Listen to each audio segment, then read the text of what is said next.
Hello everyone. चलो start करते हैं बेटा आप लोग। लास्ट सेशन में बेटा मैंने आप लोगों को क्वेश्चन नंबर 12 मैंने आप लोगों को होमवर्क में दिया था। उम्मीद करता हूँ इस क्वेश्चन को आप लोगों ने क्या किया होगा, ट्राई किया होगा।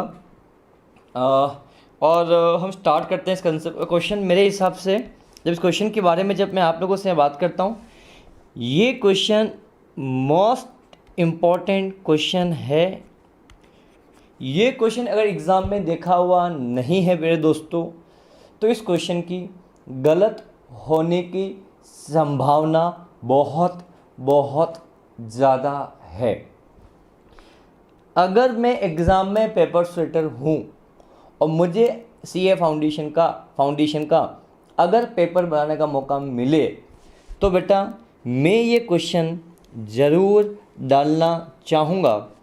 और इस क्वेश्चन को अगर एग्ज़ाम में डालूँगा तो मैं सब कुछ ध्यान समझना, ये क्वेश्चन एग्ज़ाम में मैं उम्मीद करूँगा 10 मार्क्स तक का क्वेश्चन एग्ज़ाम में पूछा जाए। ये क्वेश्चन बहुत ही प्यारा है, बहुत ही सुंदर है और दिमाग के तार हिलाने वाला कंसेप्ट है। ये क्वेश्चन मैं चाहता तो लास्ट सेशन में ले सकता था, बट लास्ट सेशन में ये क्वेश्चन मैंने आपके साथ जिक्र नहीं किया। It will take time. Question में सिर्फ 4 पॉइंट ही है, पर 4 पॉइंट बाप पॉइंट है, जमजम वाले पॉइंट है। सर जमजम वाले पॉइंट है, इसका मतलब क्या? बेहतरीन पॉइंट है। मतलब ये 4 पॉइंट अगर आपने कर लिए ईमानदारी से, मैं ईमानदारी से बोल रहा हूँ कि जिन बच्चे का जिसके चारों पॉइंट अगर उसने कर लिए, मैं दावे के साथ बोल रहा हूँ बेटा, उसको सीए बनने से कोई नहीं रोक सकता। मतलब सीए बनने की क्या, उसको अकाउंट्स में जीवन में कभी प्रॉब्लम ही नहीं आ सकती। मैं ईमानदारी से बोल रहा, अगर जिस बच्चे ने 4 पॉइंट में समझ लिए, मैं ईमानदारी से बोल रहा हूँ, सीए तो आप बन जाओ, कोई बड़ी बात नहीं बेटा, आप लोगों के लिए सीए करना बड़ी बात नहीं है। बट मैं आप सामने नतमस्तक होऊंगा बेटा। I am so happy, I am so proud of you कि मैंने आपको पढ़ाया। मैं ईमानदारी से बोल रहा बेटा, अगर ये क्वेश्चन जिसका सही हुआ उसके लिए हैट्स ऑफ। उसके लिए जब भी आपसे मेरी मुलाकात होगी तो आप हक से मेरे से सिल्क मांगना, वो भी बड़ी वाली। जब भी जीवन में आपसे मेरी मुलाकात हो, आप मेरे स्टूडेंट हो बेटा, तो ये आपकी जवाबदारी है कि हक से बोलोगे सर मैंने आपकी बैच में ये पढ़ा था और आपकी बैच में क्वेश्चन है। बस ईमानदारी रखना बेटा, आपने मैं तो आपको चेक करने नहीं आने वाला बेटा।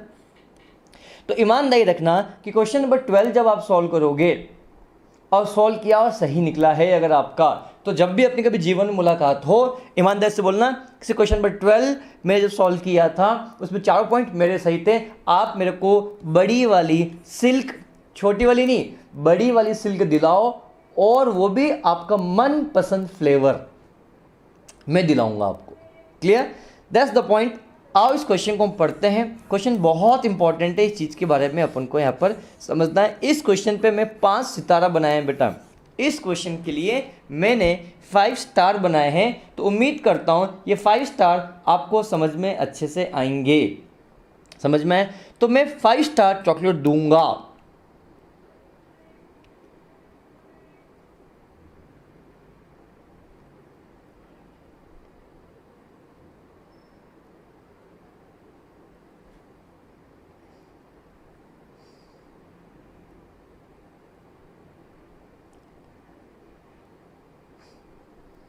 इस चीज़ के बारे में अपन को यहाँ पर समझना है। तो लेट्स सी क्या होता है, कैसे होता है, इस चीज़ के बारे में मेरे को आपके साथ जिक्र करना है। लेट्स सी, देखिए इस बात को।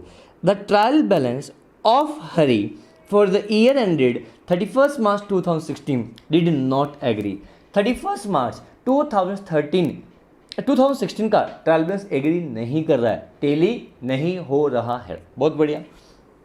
ही put the difference a newly open suspense account.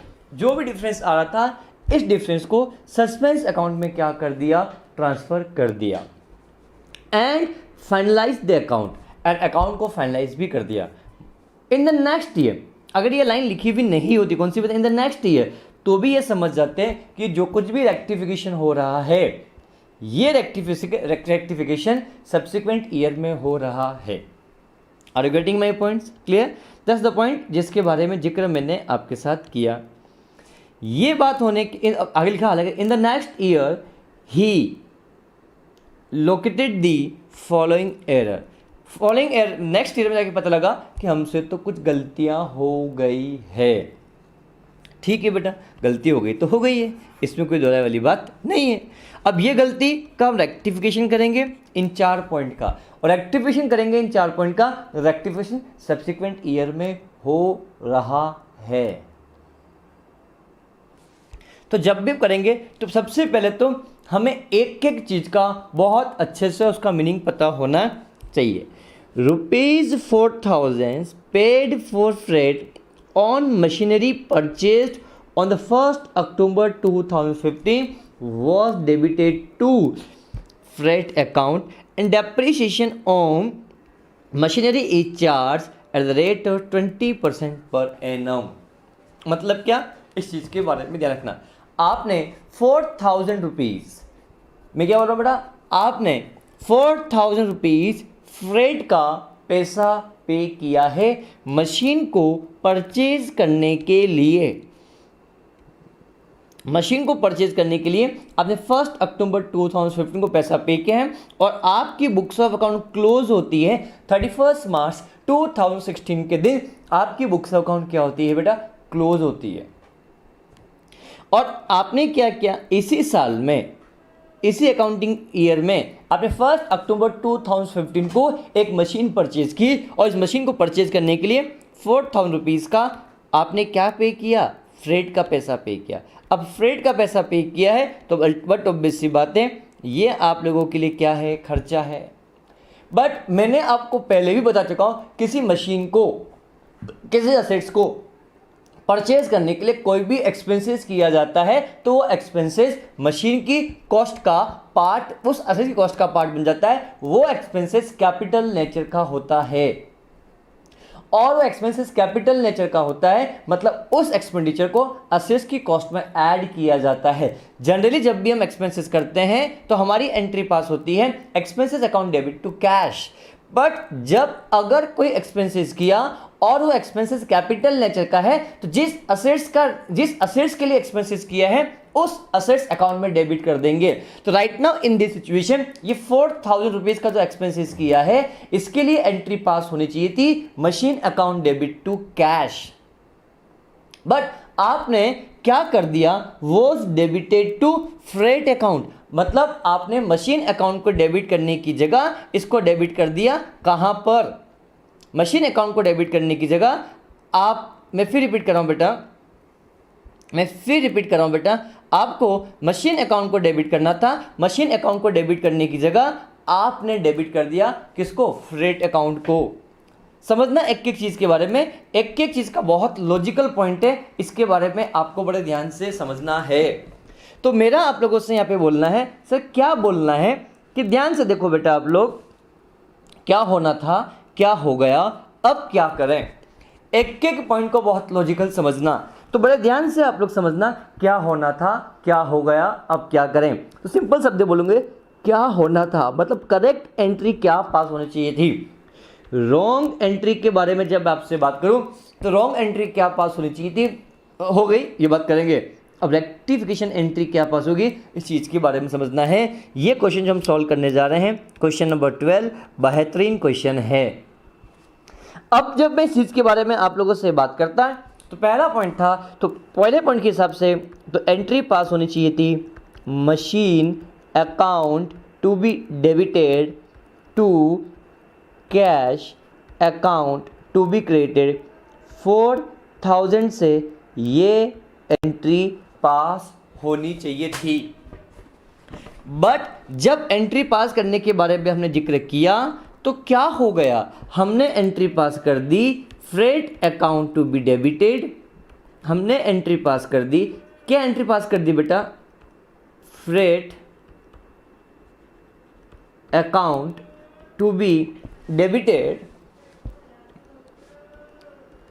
To cash account to be credited. ये एंट्री हमने पास कर दी।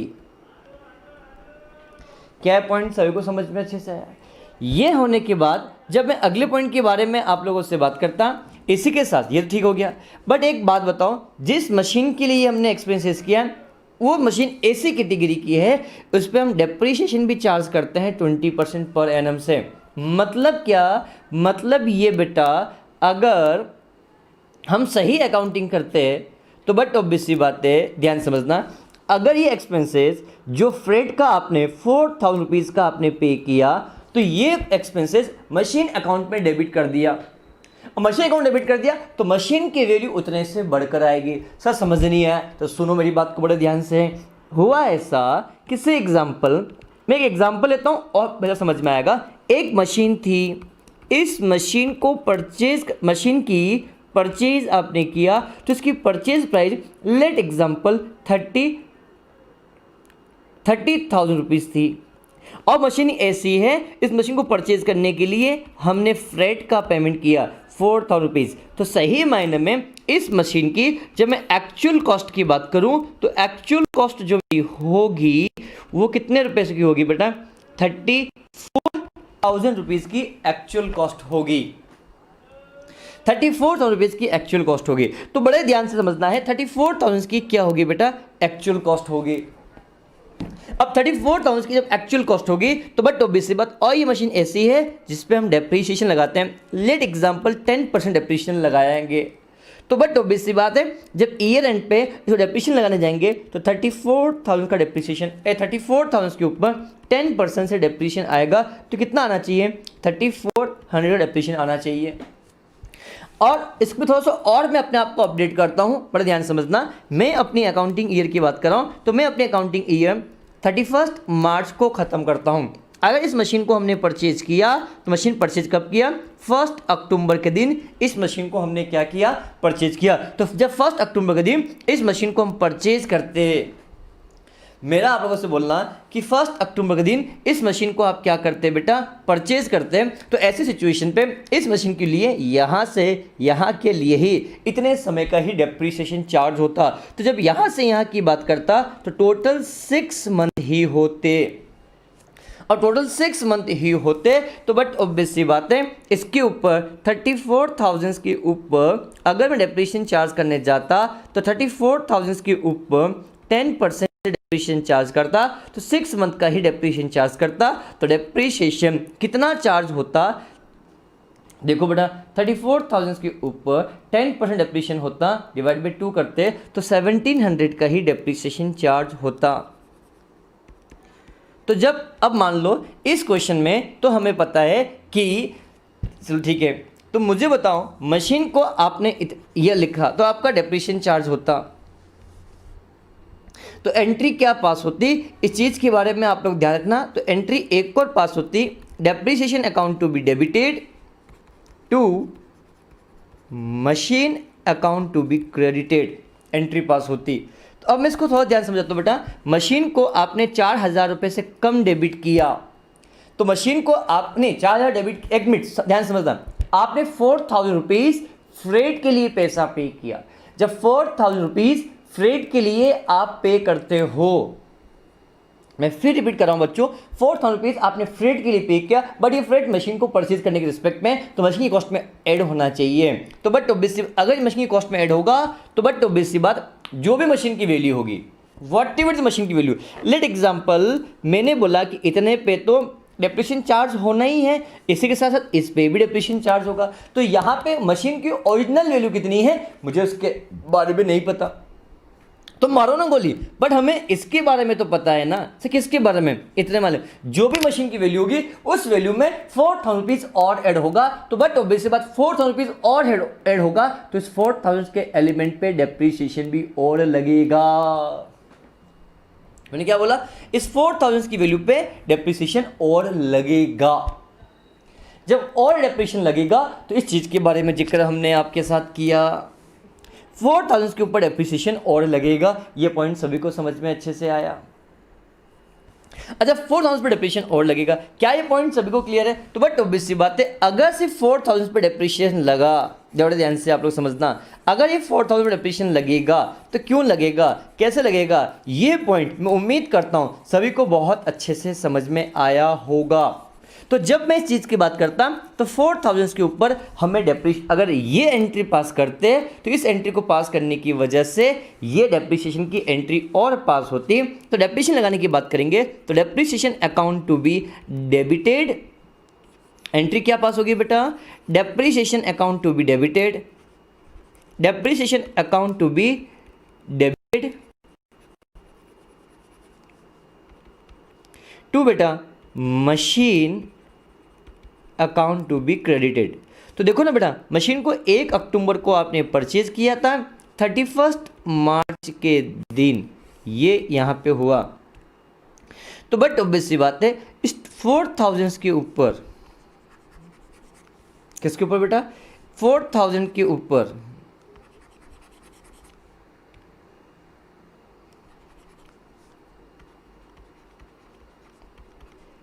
%10 से 6 मंथ का डेप्रिसिएशन 200 रुपीज़ आता तो भैया ये 20% डेप्रिसिएशन है इस क्वेश्चन के अंदर तो ना। तो डेप्रिसिएशन आता कितने बेटा, 400 रुपीज़ का डेप्रिसिएशन आता। तो ये एंट्री और पास होनी चाहिए थी। क्या ये पॉइंट सभी को अच्छे से क्लियर है? बट आपने जब ये एंट्री पास कर दी होगी तो मशीन की वैल्यू बढ़ के नहीं आ रही है। तो मशीन की वैल्यू बढ़ के नहीं आ रही है मतलब depreciation account to be debited to बेटा cash account, machine debit to machinery वाली अकाउंट एंट्री भी पास नहीं हुई होगी। डेप्रिसिएशन फ्रेट पे लगता नहीं, डेप्रिसिएशन असेट्स पे लगता है। जब असेट्स की वैल्यू बढ़कर ही नहीं आ रही है तो उस बड़ी वैल्यू पे डेप्रिसिएशन भी लगकर नहीं आ रहा होगा।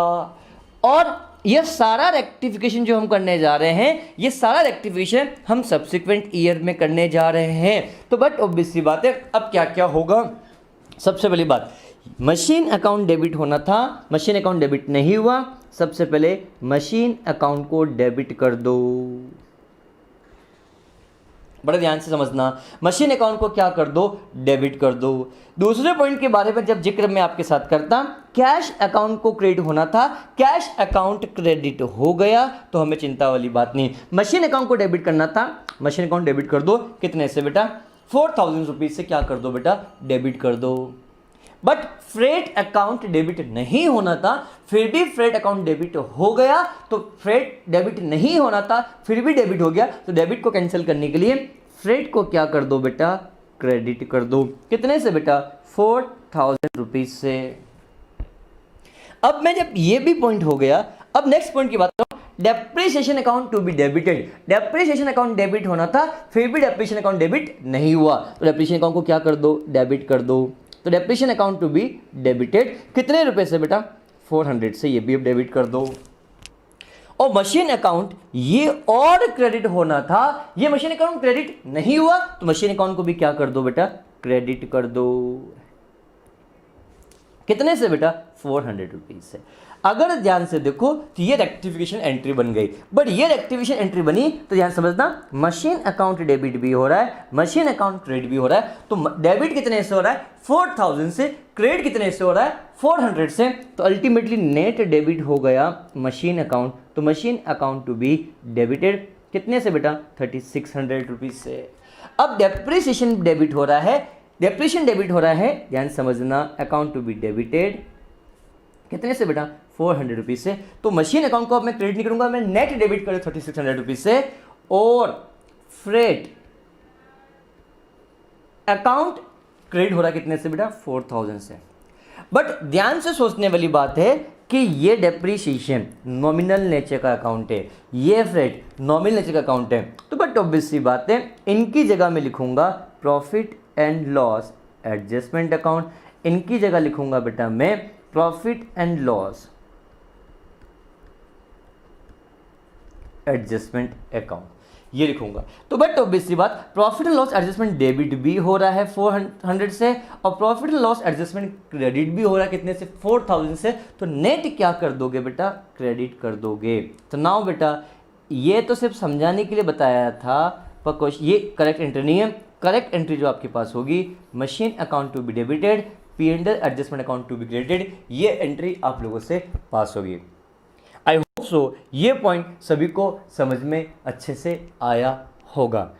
आदित्य बेटा, आप मुझसे कुछ डाउट पूछने वाले थे, प्लीज आप कमेंट करें आपको क्या डाउट है। क्या इस पॉइंट में किसी को कुछ भी प्रॉब्लम है तो आप लोग मुझसे पूछ सकते हैं। मैं उम्मीद करता हूं ये पॉइंट सभी को बहुत अच्छे से समझ में आया होगा, क्योंकि ये पॉइंट बहुत जबरदस्त है बेटा। मैं इस पॉइंट को वापस से आप लोगों के लिए एक्सप्लेन कर देता हूं। जिन बच्चों को समझ में आ गया है बोले सर आप आगे बढ़े, अगर ये पॉइंट वापस समझना है तो आप कमेंट बॉक्स में कमेंट करें, बोलो सर समझ में नहीं आया, एक बार वापस समझा दो, या ये पॉइंट क्यों किया, डेप्रिसिएशन का पॉइंट क्यों किया, एक बार और समझा दो लॉजिकली, तो वो बात मैं आप लोगों के लिए क्लियर करता। तो समझना एंट्री क्या थी, ध्यान समझना। आपने फ्रेट पे किया था मशीन को परचेज करने के लिए, तो अकाउंट डेबिट होना था, machine account debit to cash. But आपने मशीन अकाउंट को डेबिट करने की जगह आपने रिपेयर्स अकाउंट को डेबिट कर दिया, और मशीन अकाउंट को डेबिट करना था, मशीन अकाउंट डेबिट नहीं हुआ होगा।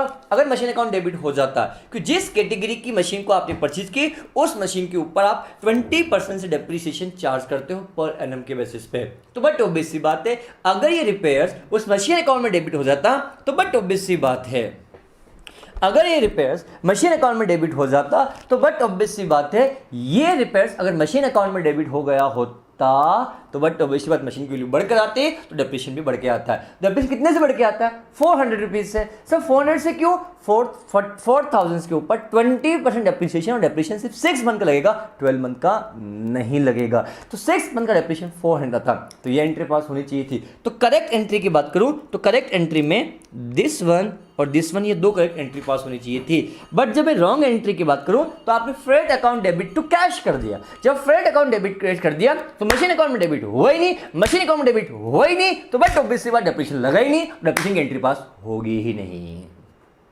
आई होप सो ये पॉइंट सभी को बहुत अच्छे से समझ में आया होगा। क्या यहां तक के पॉइंट में किसी को कुछ पूछना है तो आप मुझसे पूछ सकते हैं, नहीं तो आप बोलो तो मैं आगे बढ़ता। अब हम आते हैं पॉइंट नंबर 2 के ऊपर। वेदांत बेटा, आपने मुझे डाउट पूछा था व्हाट्सएप पे, बट आई उम्मीद करता हूं आपका डाउट ये ऑटोमेटिकली अच्छे से क्लियर हो गया होगा। पॉइंट नंबर 2 के बारे में जब मैं जिक्र करता तो पॉइंट नंबर 2 क्या होता है, इस चीज़ के बारे में बड़े ध्यान से आप लोग समझना। बेहतरीन पॉइंट है ये, तो और ज़बरदस्त पॉइंट है, मतलब माशाअल्लाह पॉइंट है बेटा, इससे खतरनाक पॉइंट इस चैप्टर में नहीं है। सर क्या बात करो, मैं कहा हाँ चलो आओ डिस्कस करते हैं सर, फॉर्ट डालेंगे इस पॉइंट को अपन तो। सर क्या बात करो, मैं कहा हाँ देखो बेटा पढ़ते हैं। A sundry item of furniture, बड़ा ध्यान से आप लोग समझना। A sundry item of furniture, a book will ₹30,000 1 अप्रैल 2015। 1 अप्रैल 2015 के दिन मैंने एक कोई फर्नीचर मेरे पास रखा हुआ था जिसकी बुक वैल्यू 30,000 रुपीज़ उसकी बुक वैल्यू है। जब 30,000 रुपीज़ उसकी बुक वैल्यू है, इसका मतलब उस फर्नीचर की बुक वैल्यू 30,000 रुपीज़ है, मतलब बुक्स ऑफ अकाउंट में उसकी वैल्यू दिख रही है इतनी। Was sold on the 30th नवंबर 2015। इस फर्नीचर को 30th नवंबर को, नवंबर मंथ में इसको हमने क्या कर दिया, सेल कर दिया। कितने में सेल किया, 26,000 रुपीज़ में हमने क्या किया, सेल किया। तो 30,000 का फर्नीचर 26 में सेल किया।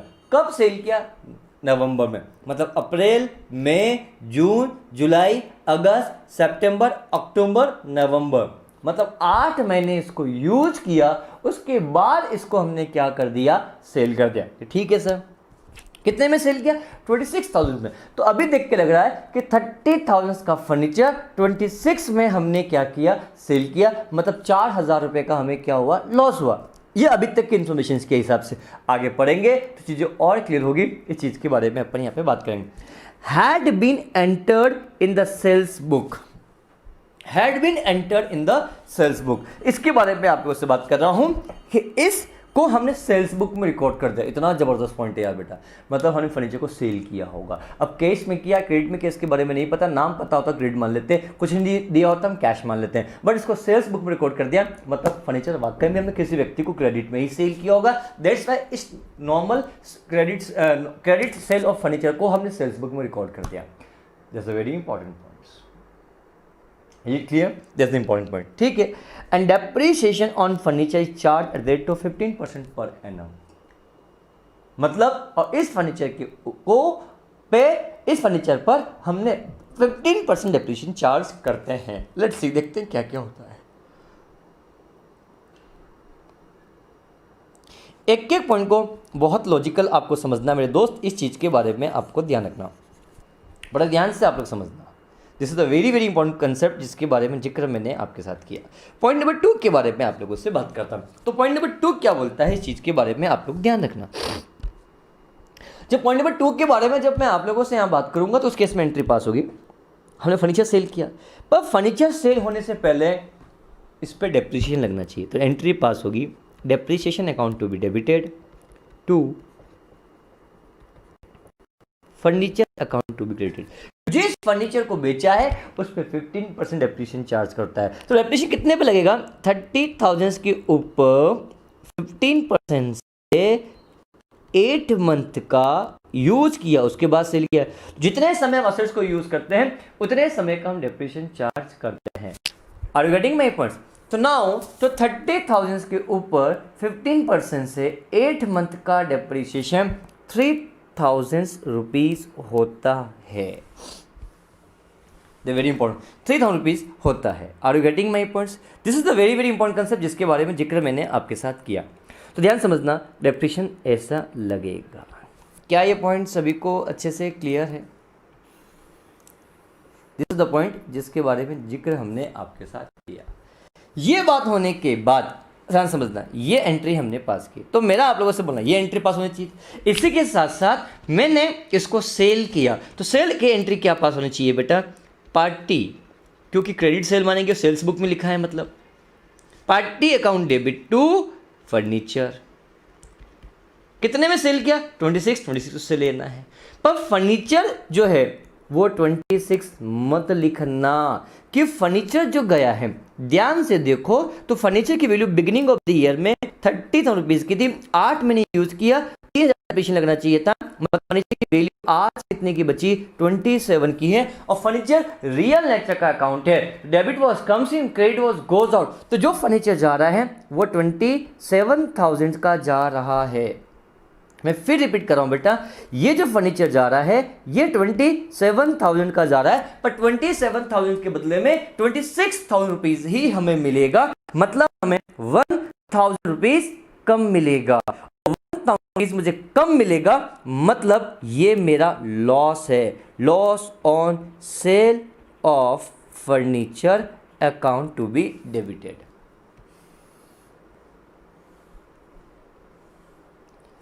क्या ये पॉइंट सभी को अच्छे से समझ में आया? क्या ये पॉइंट सभी को अच्छे से समझ में आया?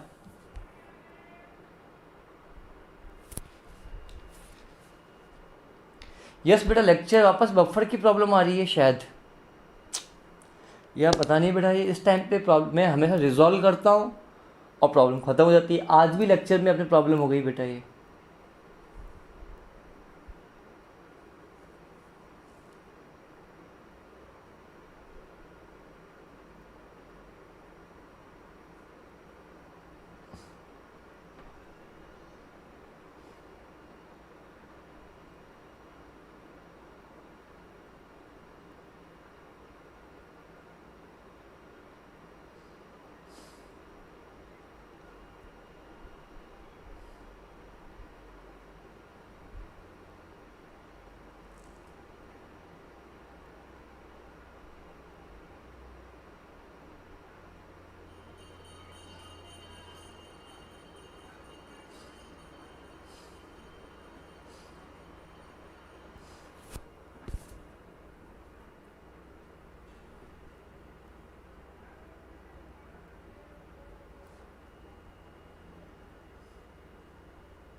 बेटा अभी सब कुछ ठीक चल रहा है?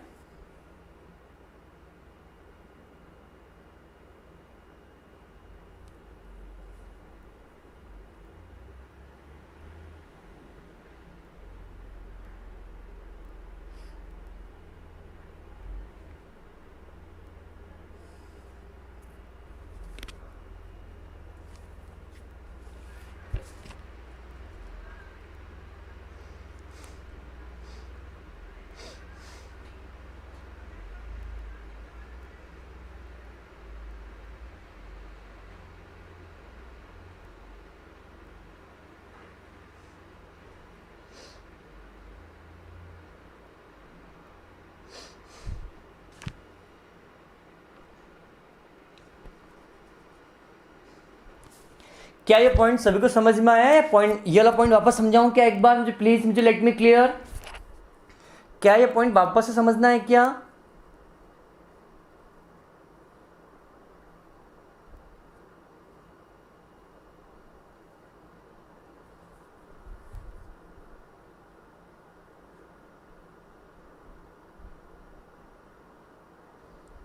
क्या ये पॉइंट सभी को वापस समझना है क्या?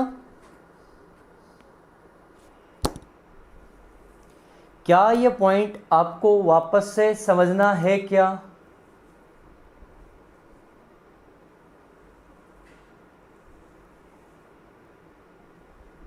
प्लीज क्लियर करो बेटा। क्या ये पॉइंट वापस से समझना है क्या?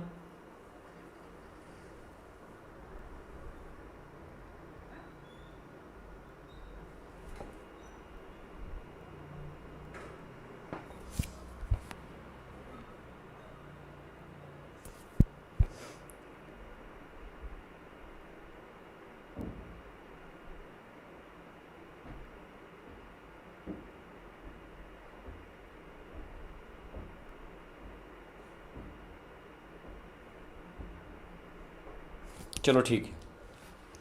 बट आपने क्या एंट्री पास कर दी होगी? आपने एंट्री पास कर दी party account to be debited to sale, entry pass कर दी। और जब आपने फर्नीचर सेल को रिकॉर्ड ही नहीं किया, तो जब डेप्रिसिएशन चार्ज किया होगा फर्नीचर पे, तो फर्नीचर में तो 31 मार्च के दिन तक भी फर्नीचर रखा होगा। तो जब आप डेप्रिसिएशन चार्ज करने गए होंगे फर्नीचर के ऊपर 30,000 से बेटा, फर्नीचर के ऊपर 30,000 से बेटा हमने 15% से हमने पूरे साल भर का डेप्रिसिएशन चार्ज कर लिया होगा। कितना चार्ज कर लिया होगा? 4500 चार्ज कर लिया होगा। That's the point. आपने क्या किया होगा? फर्नीचर को जब सेल किया, जब फर्नीचर को आपने सेल किया, उसको आपने नॉर्मल सेल ट्रीट कर दिया, और नॉर्मल सेल ट्रीट किया, वो भी सेल्स बुक में रिकॉर्ड किया। दैट मीन्स तभी तो हमने पता लगा कि इस फर्नीचर को जब सेल किया, क्रेडिट सेल किया होगा। तो आपने एंट्री क्या पास कर दी? Party account debit to sale. कितना? 26,000 से एंट्री पास कर दी। तो बट ऑब्वियसली बात है, at the end of the year furniture तो आपकी बुक से गया ही नहीं, furniture beginning of the year में था, एंड ऑफ द ईयर भी है। तो जब आप फर्नीचर के ऊपर डेप्रिसिएशन चार्ज करने की बात की होगी, तो फर्नीचर में जब डेप्रिसिएशन चार्ज किया होगा, तो पूरे साल भर का डेप्रिसिएशन चार्ज कर दिया होगा। कितने से? 15% से। पूरे साल भर का डेप्रिसिएशन कितना आएगा? 4500 रुपीज का आपका डेप्रिसिएशन आ गया होगा। That's the point. ये पॉइंट सभी को समझ में अच्छे से आया। अब रेक्टिफिकेशन एंट्री बनाएंगे, तो हम 1 by 1 एंट्री को कंपेरिजन करेंगे। ध्यान समझना, 1 by 1 मतलब ध्यान समझना, इस एंट्री को और इस एंट्री को हम एक साथ कंपेरिजन करेंगे, और इस एंट्री को और इस एंट्री को हम एक साथ कंपेरिजन करेंगे, तो बेहतर समझ में अच्छे से आएगा। हाँ, अब शोभित का बोलना है, पर सर डेप्रिसिएशन के बारे में क्वेश्चन कुछ बोला ही नहीं है। तो बेटा एक बात बताओ, कॉमन सेंस सोचना बेटा, अगर फर्नीचर बिकेगा तो फर्नीचर बेचने से पहले हम डेप्रिसिएशन चार्ज करेंगे। सर कहाँ नहीं बोला है फर्नीचर के बारे में, डेप्रिसिएशन के बारे में? देखो ना बेटा, क्वेश्चन में ये पॉइंट गिवन है बेटा आप सभी के लिए। Depreciation on furniture is charge at the rate of 15% per annum. जो फर्नीचर है, इस फर्नीचर के ऊपर 15% से हम डेप्रिसिएशन चार्ज करते हैं। 15% डेप्रिसिएशन चार्ज करते हैं, इसका मतलब ये हुआ, क्या हुआ? इसका मतलब ये हुआ कि अगर ये फर्नीचर बेचेंगे तो बट ऑब्वियस सी बात है जितने समय हमने यूज़ किया होगा उतने समय डेप्रिसिएशन चार्ज करेंगे ना शोभित बेटा। तो बट ऑब्वियस सी बात है, तो हमने एंट्री क्या पास की बेटा, बेचने से पहले फर्नीचर 8 महीने हमने यूज़ किया, तो 8 महीने का हमने क्या किया है, यूज़ किया है। 8 महीने का हमने क्या किया है बेटा, यूज़ किया है। तो 8 महीने का यूज़ किया तो फर्नीचर पे बेटा हम सबसे पहले 8 महीने का डेप्रिसिएशन लगाएंगे, उसके बाद हम सेल की एंट्री पास करेंगे, सेल हम क्रेडिट सेल मानेंगे, ये एंट्री पास होगी। बट इसको आपने नॉर्मल सेल मान लिया, तो यहाँ पे आप नॉर्मल सेल की एंट्री पास कर दी। तो फर्नीचर देखा जाए तो आपके हिसाब से बुक्स ऑफ अकाउंट में फिजिकल नहीं है, बट अकाउंट में तो फर्नीचर पूरे साल भर रखा हुआ है। अब फर्नीचर रखा हुआ है तो जब एंड ऑफ द ईयर में बुक्स में फर्नीचर दिखेगा तो उस फर्नीचर पे हम पूरे साल भर का डेप्रिसिएशन चार्ज कर लेंगे। दैट्स द इम्पॉर्टेंट पॉइंट, क्योंकि आपने फर्नीचर अकाउंट को हटाया ही नहीं, फर्नीचर अकाउंट में रिकॉर्डिंग ही नहीं की, तो जो 1 अप्रैल के दिन फर्नीचर दिख रहा था वही 31 मार्च को दिख रहा होगा, तो इस पूरे फर्नीचर पर हम डेप्रिसिएशन चार्ज कर लेंगे। आई होप सो शोभित बेटा ये पॉइंट आपको अच्छे से समझ में आया होगा।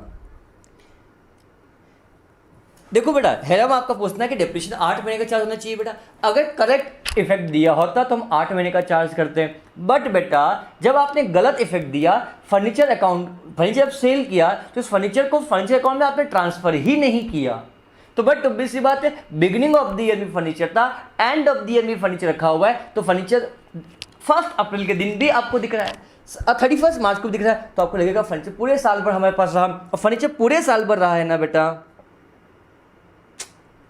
फर्नीचर पूरे साल भर का है ना बेटा, तो बट ऑब्वियस सी बात डेप्रिसिएशन पूरे साल भर का चार्ज किया जाएगा। दैट्स द इंपॉर्टेंट पॉइंट जिसके बारे में जिक्र हमने आपके साथ किया। Clear, this is the point जिसके बारे में मेरे को जिक्र आपके साथ किया था। आई होप सो ये सभी को समझ में अच्छे से आया होगा। Clear, this is the point जिसके बारे में जिक्र हमने आपके साथ किया। क्या यहाँ तक का पॉइंट सभी को अच्छे से क्लियर है बेटा? उम्मीद करता हूँ बेटा हेरम बेटा ये पॉइंट भी आपको अच्छे से समझ में आया होगा। मैं एक बार फिर कंक्लूड करता हूँ इस बात को बेटा, फर्नीचर जब सेल किया था 8 महीने का, तो सही मायने में 8 महीने का डेप्रिसिएशन चार्ज होना चाहिए था। बट जब फर्नीचर आपने सेल किया, इसको फर्नीचर अकाउंट में नहीं रिकॉर्ड करके सेल्स बुक में रिकॉर्ड कर दिया, मैंने फर्नीचर तो 1 अप्रैल भी दिख रहा हो, 31 मार्च को भी दिख रहा है, तो अकाउंटेंट को तो ये पता होगा भैया 12 महीने का फर्नीचर पूरे बिगिनिंग ऑफ द पूरे 12 महीने हमने यूज़ किया, तो डेप्रिसिएशन भी हमने पूरा 12 मंथ का चार्ज किया होगा। आई होप सो ये पॉइंट सभी को समझ में अच्छे से आया होगा। हेरम ये पॉइंट क्लियर हो तो मुझे बोलो तो मैं आगे बढ़ता हूँ। अब एक्टिवेशन एंट्री, तो बेटा इन 2 एंट्री को हम एक साथ कंपेरिजन के साथ पढ़ेंगे और इन 2 एंट्री को एक साथ पढ़ेंगे, समझ में आपको अच्छे से आएगा। पहला पार्टी अकाउंट डेबिट होना था, पार्टी अकाउंट डेबिट होना था, पार्टी अकाउंट डेबिट हुआ, इसमें कोई गलती नहीं, बात खत्म। लॉस ऑन सेल डेबिट होना था, लॉस ऑन सेल डेबिट नहीं हुआ, सबसे पहले लॉस ऑन सेल को डेबिट करो, कितने से बेटा 1000, बहुत बढ़िया। सेल क्रेडिट नहीं होना था, मैं फिर रिपीट कर रहा हूँ, सेल क्रेडिट नहीं होना चाहिए था, सेल क्रेडिट नहीं होना था, फिर भी सेल आपका क्रेडिट हो गया, तो भैया सेल क्रेडिट नहीं होना था फिर भी सेल क्रेडिट हो गया, तो इसको कैंसिल करने के लिए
सेल क्रेडिट नहीं होना था, फिर भी सेल क्रेडिट होके आ गया, उसको कैंसिल करने के लिए हम क्या करेंगे, डेबिट करेंगे। चलो ये इस एंट्री का रिलेशन हो गया, इस ये यूज़ हो गया, ये यूज, अभी ये यूज। फर्नीचर क्रेडिट होना था, फर्नीचर क्रेडिट कर दो, कितने से, 27,000 से क्रेडिट कर दो। चलो ये एंट्री हो गई। अब ध्यान समझना बेटा, अब मैं इसके डेप्रिसिएशन डेबिट होना था 3,000 रुपये से, डेप्रिसिएशन डेबिट हुआ कितने से, 4,500 से।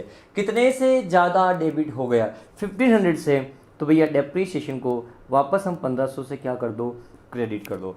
फर्नीचर क्रेडिट होना था 3,000 से, फर्नीचर क्रेडिट हो गया कितने से, 1,500 से। ज़्यादा से फर्नीचर क्रेडिट हो गया, तो इसको कैंसिल करने के लिए फिर हम क्या करेंगे बेटा, फिर यहाँ पे हम क्या कर देंगे, ये कर देंगे। दैट्स द पॉइंट जिसके बारे में जिक्र हमने आपके साथ किया।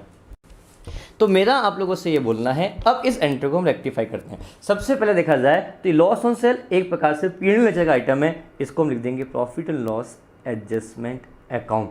ये भी आपका सेल है, नॉमिनल नेचर का अकाउंट है बेटा, मैं फिर रिपीट कर रहा हूँ। और ये डेप्रिसिएशन भी आपका कौन सा नेचर का अकाउंट है बेटा, आपके पास नॉमिनल नेचर का अकाउंट है, और नॉमिनल नेचर का अकाउंट है, दैट मीन्स इनकी जगह हम क्या लिखेंगे बेटा, प्रॉफिट एंड लॉस एडजस्टमेंट लिखेंगे।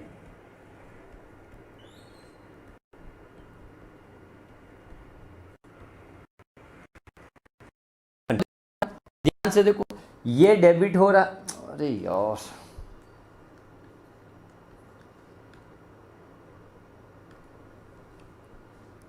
थोड़ा ध्यान से देखो,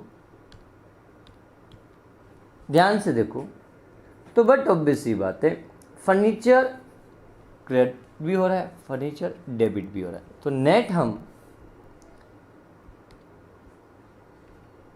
अरे यार ये बहुत स्लो क्यों चल रहा है,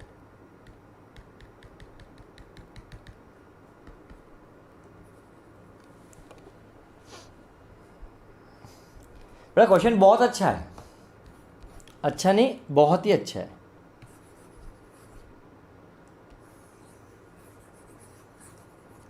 चलो तो हम यहां बात कर रहे हैं किसके लिए, फर्नीचर के लिए। तो फर्नीचर देखा जाए तो क्रेडिट भी हो रहा है, फर्नीचर यहां डेबिट, तो नेट फर्नीचर को क्रेडिट कर दो, तो 27,000 माइनस 1,500, 25,500 फर्नीचर क्रेडिट हो जाएगा आपके लिए। नेक्स्ट पॉइंट के बारे में जब आप लोगों से बात करता हूँ, तो पीएनएल एडजस्टमेंट के बारे में जब आप लोगों से बात करता हूँ, पीएनएल एडजस्टमेंट 27,000 रुपीज़ से डेबिट हो रहा है और 1,500 से क्रेडिट हो रहा है, तो net profit and loss adjustment account आपका डेबिट हो जाएगा 25,500 से।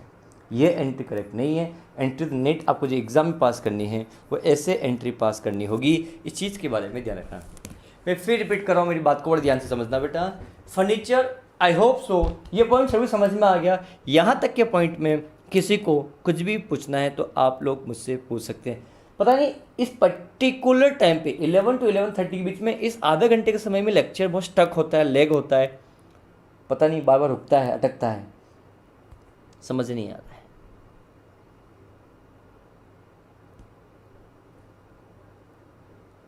क्या यहाँ तक का पॉइंट सभी को समझ में अच्छे से आया?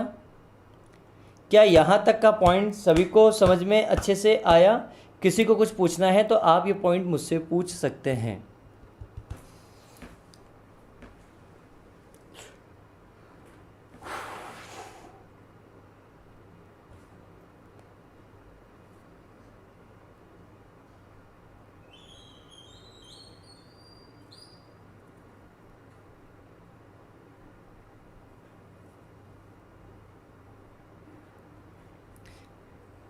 चलो ठीक है बेटा, आज के लिए इतना ही। Thank you, have good day. बचे हुए 2 पॉइंट नेक्स्ट लेक्चर में चर्चा हम आपके साथ करेंगे। Thank you, tata, bye bye, जय हिंद, जय भारत।